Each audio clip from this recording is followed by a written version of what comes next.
Why do all civilizations have dragons? I mean, really think about that. We're going to dive into one of the greatest mysteries in human history. How did a creature that never actually existed manage to conquer the imagination of pretty much every single culture on Earth? Just take a look at this. We're talking ancient China, Persia, all the way to Viking Age Scandinavia, and even the Aztec Empire.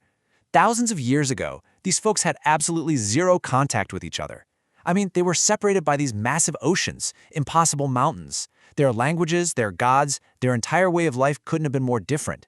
And yet, somehow, they all shared the exact same nightmare. They all imagined dragons. So, how is that even possible? Is it really just one giant planetary coincidence? Or is there something deeper going on? Something that connects all of us, no matter where or when we lived? Well, that's what we're here to figure out. Let's investigate. All right, to start cracking this puzzle, we have to get one thing straight. Even though the dragon is universal, it's not always the same creature. It's got this split personality. It's a beast with two totally different faces, and it all depends on where you are on the map.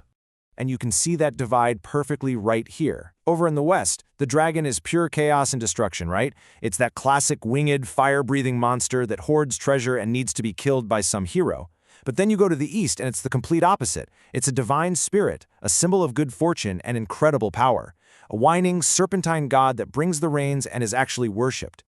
So let's just break that down. In the West, evil, fire, chaos. It's a problem that needs solving, a monster that has to be slain. But in the East, divine, water, cosmic power, a force you worship, you don't fight. It's really two sides of the exact same mythical coin, a vicious beast versus a benevolent god. How can one creature be both? You see this Western idea perfectly in the great Persian epic, the Shahnameh. The monster there, the Ajdaha. It wasn't just some random beast. No, it was the living embodiment of drought itself.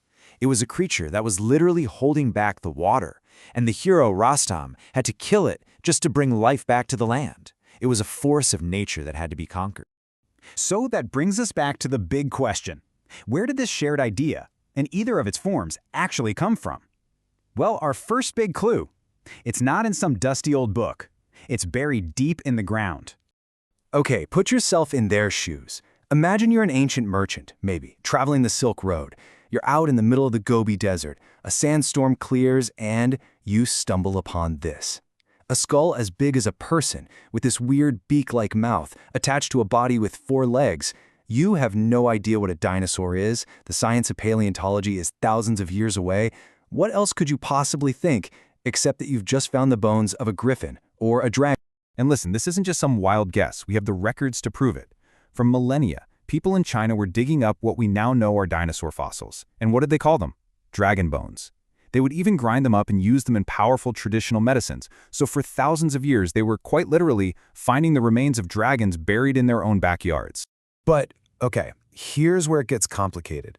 Bones can explain the shape of the dragon. Sure, the form.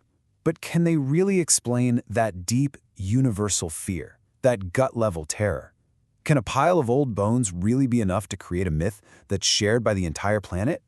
I don't know. It feels like something's missing. Maybe our first clue isn't the whole story. And that brings us to our second clue. And honestly, this theory is way more profound.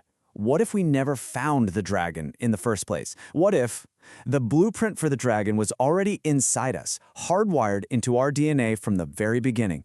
This is what's known as the dragon instinct theory. And the idea is that the dragon isn't one creature at all. It's a composite monster. It's like this terrifying collage pieced together from the 3 ancient predators that hunted our earliest primate ancestors for millions and millions of years. So here's how the theory goes.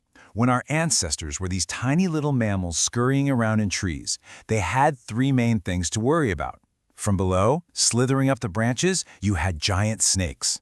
From above, swooping down from the sky, you had massive birds of prey. And if you ever touched the ground, you had big cats waiting for you. It was danger from below, danger from above, danger from all around. The idea is that over millions of years of evolution, our brains got really, really good at spotting these specific threats. And in our subconscious, something incredible happened. Our minds took all of our deepest, most ancient nightmares and mashed them together into one ultimate super predator. You take the slithering body of the snake, You add the wings and talons of the bird of prey, and you give it the ferocious jaws of a big cat. What do you get? You get a dragon. And the crazy thing is, we see proof of this popping up independently all over the world. Take the Aztecs. They were totally isolated from everyone in Europe and Asia. And who did they worship? Quetzalcoatl, the Feathered Serpent. Just think about that name for a second. The Feathered Serpent. It is a perfect fusion of two of our three primal fears, the bird and the snake. That is the dragon instinct at work, right there. Okay, so we've got two really powerful clues. We've got misidentified bones that gave the monster its shape, and we've got this primal, hardwired instinct that gave it its terror. But that still leaves one question. Why? What's the point of this monster? Why do we keep telling these stories over and over again? This is where everything comes together. At the end of the day, the dragon is a symbol.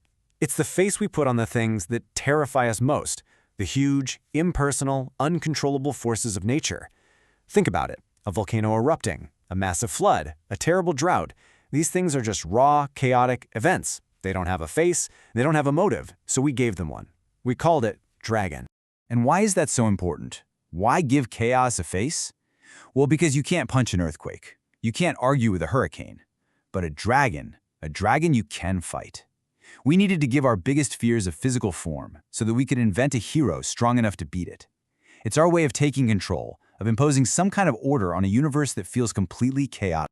So, in a way, the dragon is absolutely real. Not as a creature of flesh and blood, but as a permanent fixture in the human mind. It wasn't born in some dark cave, it was born right here, in our heads, pieced together from dusty bones and the echoes of ancient fear. And that's why it's the universal monster. It speaks to every single one of us, because in a way, it has always lived inside of us.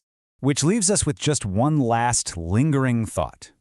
If the dragon is a nightmare from our ancient past that we all still carry around with us, what other monsters are still hiding in the dark corners of the modern mind?